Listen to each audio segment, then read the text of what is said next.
내용입니다. 우리가 서로 사랑하기 위해서는 우리가 사랑을 먼저 이해를 해야 되는데, 우리가 알고 있는 사랑과 예수 그리스도 사랑, 하나님의 사랑과 차이점이 참 많습니다. 우리가 신앙생활하면서 사랑을 제대로 이해를 하면은 사랑을 실천하기가 좀 힘듭니다. 물론 성령이 우리 안에서 역사하시고 성령이 우리를 인도하시면은 아무리 어려운 사랑이라도 우리가 할 수가 있지만, 일반적으로 인간적인 힘을 생각할 적에 참된 하나님의 사랑을 깨닫고 하나님의 사랑을 있는 그대로 우리가 번역을 하면은 사랑을 실천하기가 상당히 힘들다고 느껴지기 때문에 우리가 하는 일이 뭔지 아십니까?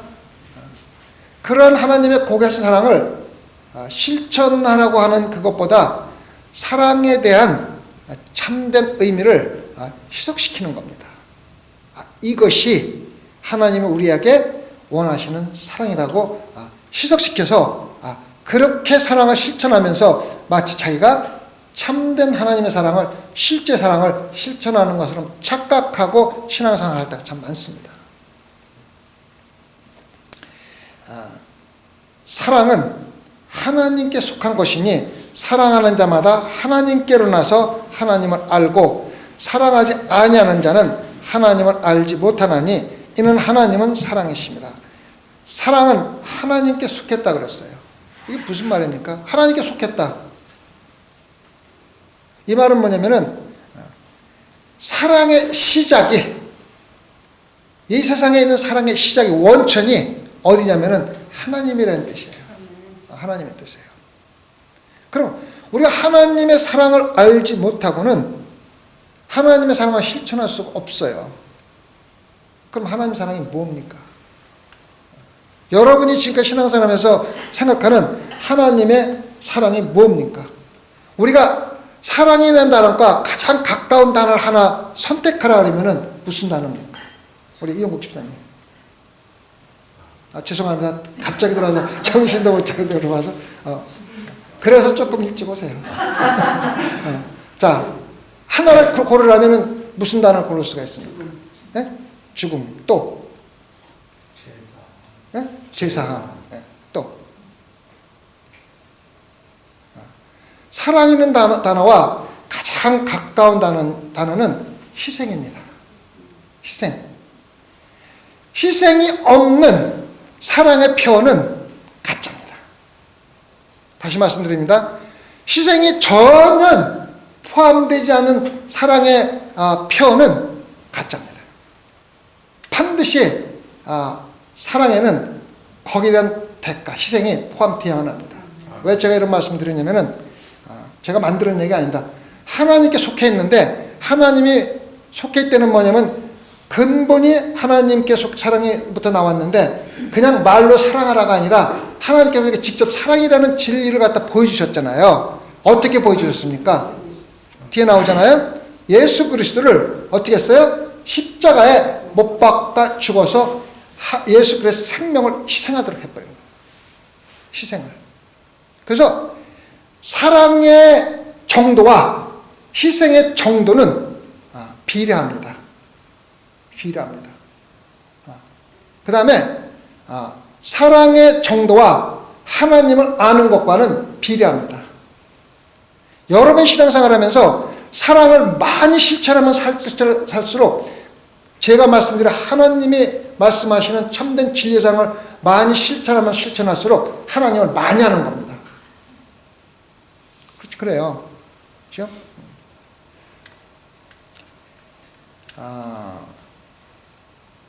우리가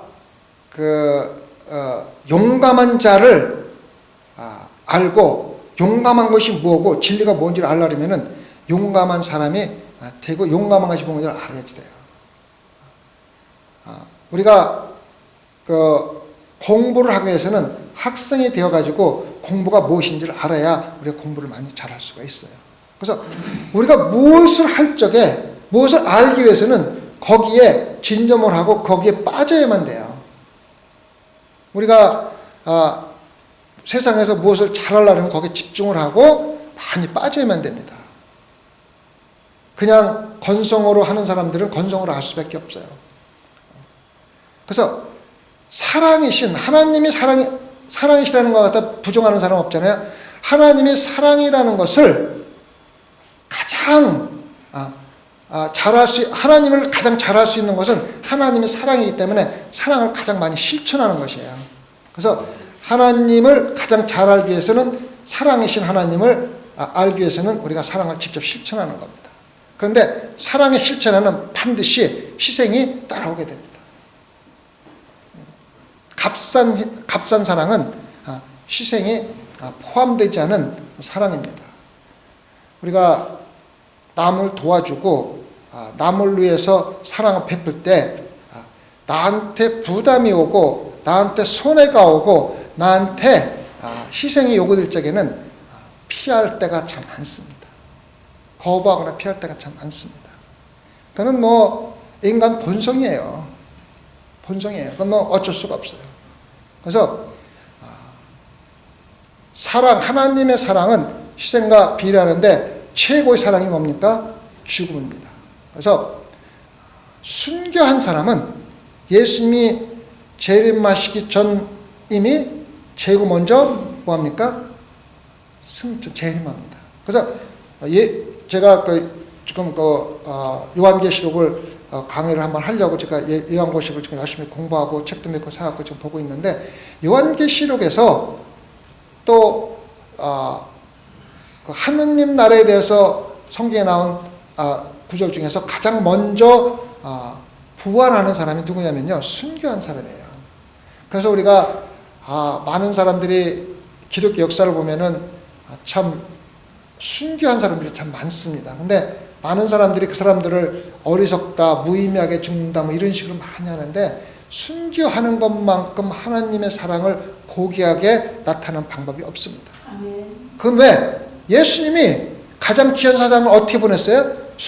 죽었잖아요. 그것도 가치 없는 우리를 위해서 죽었잖아요. 그죠?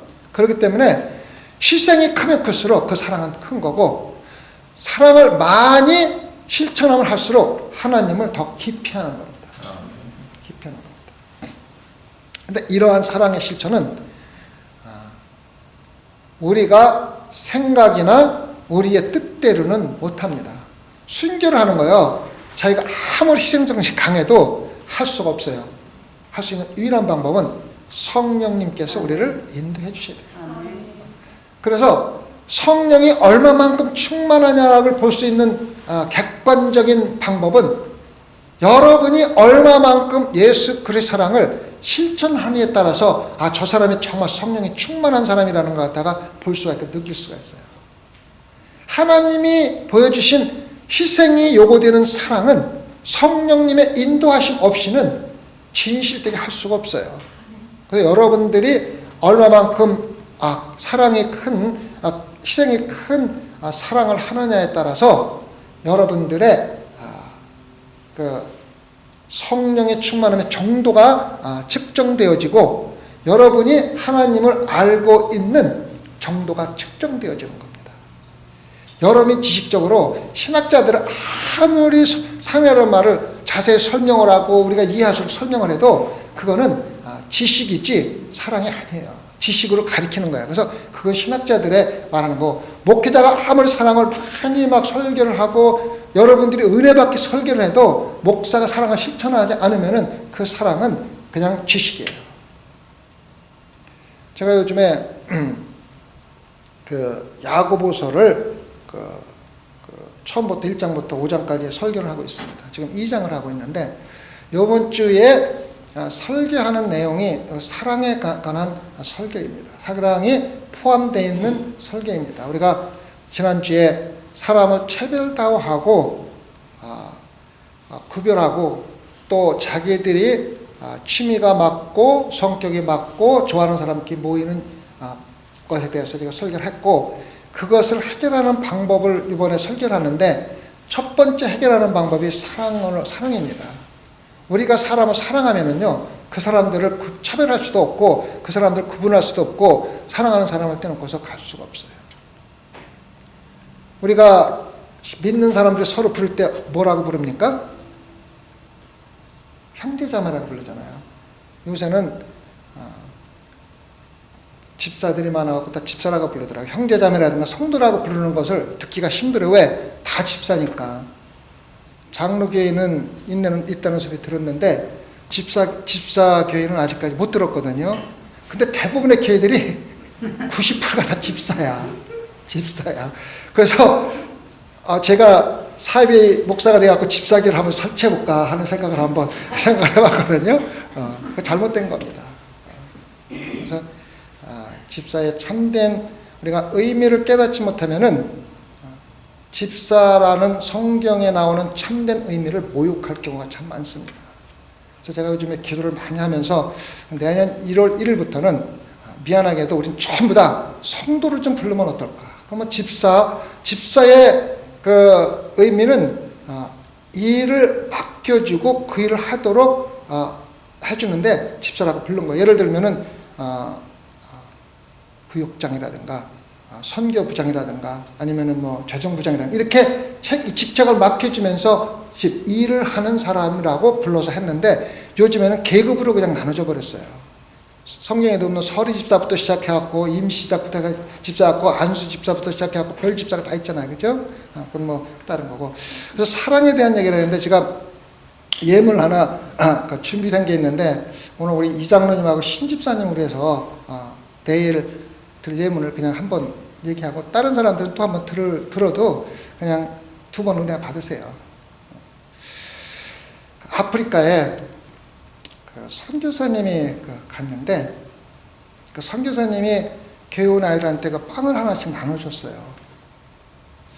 나눠줬는데 한 아이가 이 빵을 받아가지고 참 아프리카 가면 먹을 게 없어서 배가 많이 고프거든요. 빵을 받아가지고 딴 애들은 다 빵을 먹는데 이 아이는 빵을 가지고 안 먹고 갖고 있다가 집으로 가지고 오는 거예요. 집에 가져간 이유를 가만히 보니까 집에 어린 동생이 있는 거야. 남자 동생이 배고파서 힘들게 배고파하는 모습이 있는 거예요. 그래서 형이 집에 와서 빵을 반을 탁 잘라서 동생이 하나 주고 자기가 하나 갔습니다. 동생이 배가 고프니까 이 빵을 받자마자 허겁지겁 막 먹잖아요. 그 영상에 보면은 형은 빵을 가지고 자기가 배고픈데 먹기보다는 동생이 먹는 모습을 쳐다보고 기뻐하는 모습을 참 보이는 거예요. 참 만족해하는 거예요. 자기가 얻어온 빵을 가지고 와서 동생을 줬는데 동생이 맛있게 먹으니까 좋잖아요, 그죠? 좋아요? 근데 문제는 형도 배가 고프잖아요, 그죠? 그래서 빵을 가지고 동생이 다 먹는데 동생이 허겁지겁 빵을 다 먹더니 형의 빵을 쳐다보고 있는 거예요. 아직도 자기가 그 빵 반쪽 먹고 배가 안 차니까 형이 가지고 있는 빵을 보고 있는 거예요. 형이 그 빵을 동생이 줍니다. 동생이 주고 동생이 그걸 받고 허겁지겁 먹는 모습을 바라보면서 기쁨으로 웃음을 짓습니다. 속으로 생각하면은 이 못된 놈. 그래서 형이 저를 생각해서 빵을 내가 혼자 딴 데를 다 먹는데 안 먹고 반을 갖고 와서 저한테 줬는데 지껏 다 먹고 염치도 없이 또 먹고 싶어서 바라보니까 또 달라니까 얼마나 괘씸해요. 형이 그 먹는 모습을 참 표정을 봐도 참 기쁘고 즐겁게 봐요. 그거 다 먹더니 동생한테 가서 허가하면서 동생아 사랑한다.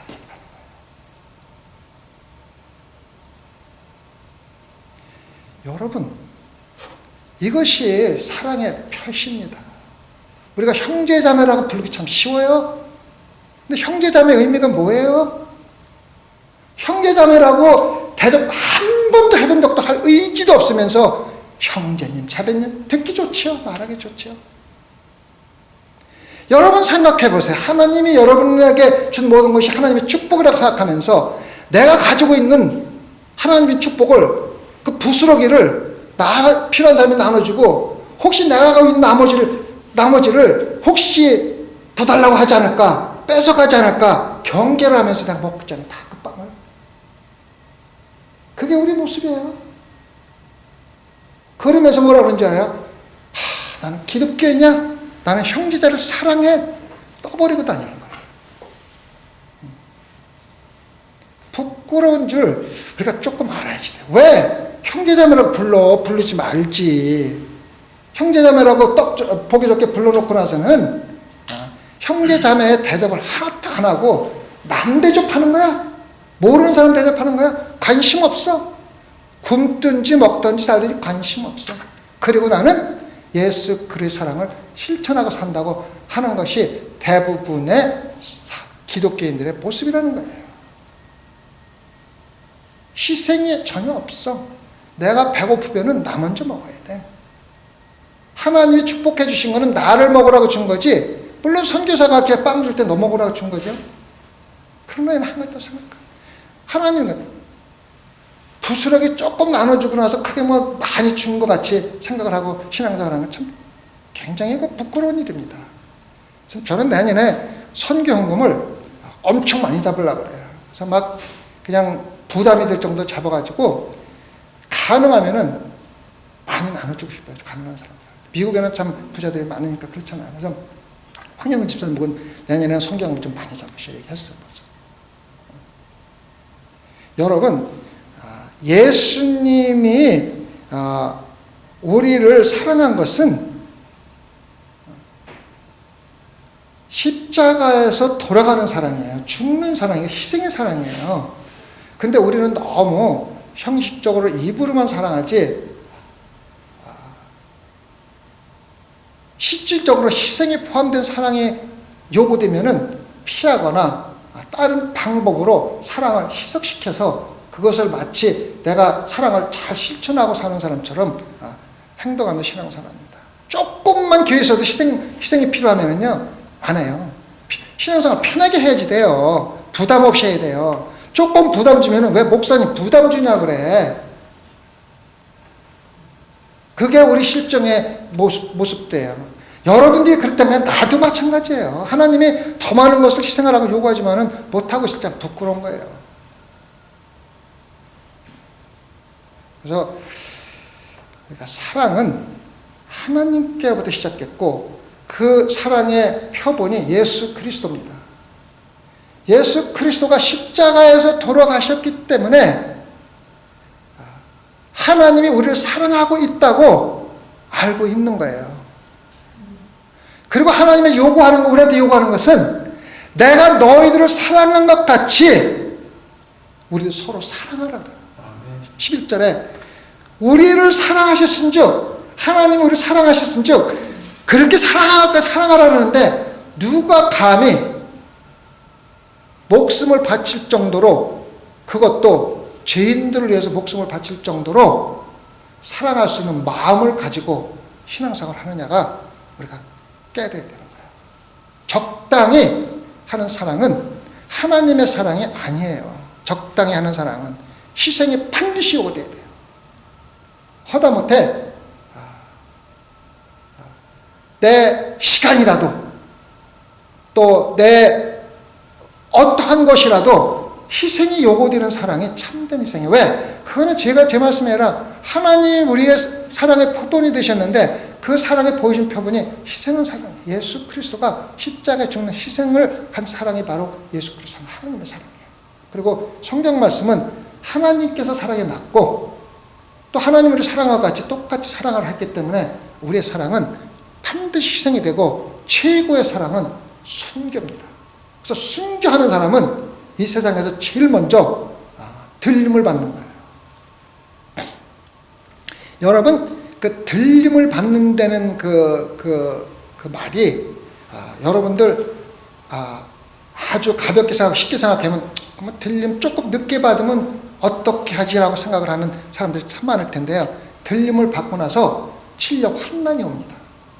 환난이 순교자들이 들림 받고 나서 환난이 옵니다. 그 요한계시록에 나옵니다. 제가 다음에 설명드릴게요.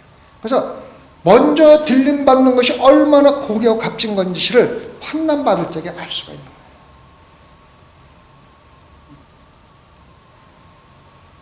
그래서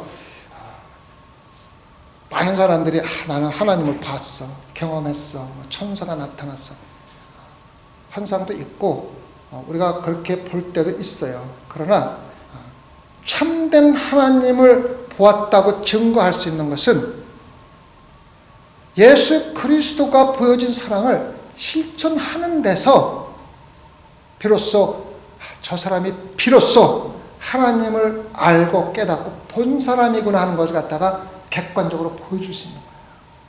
여러분이 아무로 꿈에 천사를 봤네, 예수님이 나타났네 하면서 얘기해봐야 다 소용없어요. 한국에서 좀 재미있는 일이 있었어요. 여러분들 들었을 거예요. 그 아주 악독한 그 깡패가 그날 밤에 살인을 하려고 서울을 올라가려고 그러는데 꿈에 하나님이 나타나서 가지 말라는 거래요. 그래서 가지 말라 그래가지고 안 갔대요. 그리고 그걸 갖다가 말을 잘 미화시켜가지고 광고를 해버렸어요. 내가 꿈에 하나님을 봤는데 내가 살인하러 가는데 하나님이 나타나가지고 나보고 살인하러 가지 마서 내가 하신 가고는 회개하고 나 기독교를 믿었다. 갖고 간증을 하러 다닌다니까는 막 교회들이 막 초대를 하고 간증을 듣는 거예요. 몇 년 지나니까 가짜야 가짜. 무슨 얘기인지 아세요? 하나님을 진짜 보았다고 말할 수 있는 사람은 하나님의 사랑을 보여주는 사람이에요. 저도 여러분들한테 하나님 봤다고 꾸며가지고 멋있게 설교하고 감동 줄 수 있는 가능성이 조금 있는 사람인데 그렇게 할 수 없는 것은 그거는 참된 하나님이 아니기 때문에 그래요. 그래서 하나님을 봤다, 하나님 어땠다는 사람 조금 확인할 수 있는 방법을 찾아보세요. 그 방법이 뭐냐면은 사랑의 실천입니다. 아시겠죠? 그래서 여러분이 지금까지 신앙생활하면서 이기주의적으로 조금 편하게 신앙생활하고 희생하는 일이 있으면 피하려고 하고 돈 안 들고 힘 안 들고 쉽게 하는 것만 하려고 들고 신앙생활 했다면은 이 시간에 회개하세요. 회개하시고 조금이라도 희생하는 사람 하세요. 그것이 예수 그리스도한테 여러분을 나타낼 수 있는 유일한 방법이에요. 그래서 12절에 보면은 하나님이 우리를 위해서 십자가에 돌아가시는 사랑이 만 백성에게 알려지고 온전히 이루어질 수 있는 방법은 우리가 하나님이 우리에게 보여준 사랑 그대로 실천하며 신앙생활하고 다른 사람에게 보여주는 것인데 그렇게 할 적에 하나님이 사랑이 드디어 온전히 이루어진다고 그랬어요. 그래서 하나님의 사랑을 온전히 이루는 것은 우리들의 책임입니다. 믿는 성도들의 책임입니다. 믿는 성도들이 하나님의 사랑을 온전히 이루는 것이고 그렇게 하기 위해서는 하나님의 우리에게 보이신 그 사랑을 그대로 실천하면서 신앙생활하는 방법밖에 없어요. 그런데 그 사랑이 입으로 하는 사랑도 아니고 아무런 돈도 들지 않고 희생도 필요하지 않는 그냥 사랑의 표현이 아니라 예수님 십자가에서 돌아가셨듯이 더 많은 희생으로 죽는 순간까지도 순교하는 순간까지도 희생하고 사랑을 보여주겠다는 각오로 우리가 신앙생활을 해야만이 참된 사랑을 실천하는 겁니다. 제가 인도에서 아파갖고 돌아왔을 적에 가장 모세 목사님이 걱정했던 것이 내가 아픈 것도 걱정되지만은 아프고 돌아가가지고 내년에 안 올까봐 걱정되는 거예요. 사실이에요. 그래서 나보고 실질적으로 물어봤어요. 내년에 아파도 꼭 와달라고 얘기를 했어요.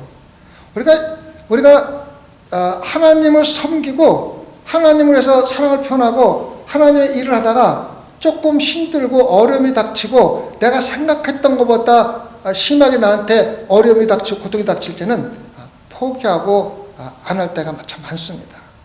우리가 교회 뭐를 책임을 맡고 나서 사람한테 욕먹고 또 괜히 내가 잘못한 것도 없는데 비난받고 막 그러면은요, 제일 먼저 목사님 찾아와서 뭐라는 줄 알아요? 안 합니다. 저 그만둡니다. 다들 그래요. 다들. 어떤 책임을 맡은 사람들 다 그래요. 그러면 또 같이 설득해서 그냥 하기 싫으면 관두세요. 하고 싶어. 그게 맞는 방법인지도 모르지만은 그래도 또 마음속에 그렇게 할 수가 없잖아요. 그러면 같이 또 기도하고 또 이렇게 격려하고 그렇게 해서 하는 거예요. 인간적인 생각 같아서는 하기 싫으면 그만둬. 안 하면 너 손해지 할 수도 있겠지만은, 물론 안 하면은 누구 손해입니까? 안 하는 사람 손해지만은, 그렇다고 안 하도록 만드는 것도 잘못됐다는 거, 지도자로서 잘못됐다는 걸 알고 항상 격려하고 또 기도하고 해서 다시 하도록 하는데, 그래도 안 하겠다면 할 수 없는 거죠. 그죠? 그래서 우리가 서로 격려하고 위로하고 같이 일을 하도록 또 필요한 걸 채워주고 도와주는 것은 굉장히 중요합니다. 하기 싫다고 비난만 하고 그만두라면 관두라고 그런 게 아니라, 왜 하나님이 이러다 말하는 게 아니라 그 사람들과 함께 격려하고, 내가 그러면은 네가 하는데 내가 도움이 될 수 있는 게 뭐야? 오퍼할 수 있는 그런 신앙생활을 꼭 해야만이 되는 거예요. 다시 정리하면은 하나님의 속했다는 것은 우리가 하나님을 믿고 거듭났다는 겁니다. 거듭난 사람은 하나님의 우리를 사랑한 것 같이 남을 사랑하고 형제들을 사랑하는데, 그 사랑은 반드시 희생이 요구되는 사랑이며, 최고의 사랑은 예수님이 우리 위해서 십자가에 돌아가셨듯이 우리가 믿지 않는 사람들에게 복음을 전하다가 우리의 목숨을 주님께 드리는 것이 순결해서 가장 귀한 사랑의 표현이라는 것을 알고, 또 그 사람들이 제일 먼저 예수님이 재림하시기 전에 함께 들려 올라간다는 걸 알고 우리가 정말로 희생하는 사랑하도록 우리 같이 노력하겠습니다. 기도하십시다.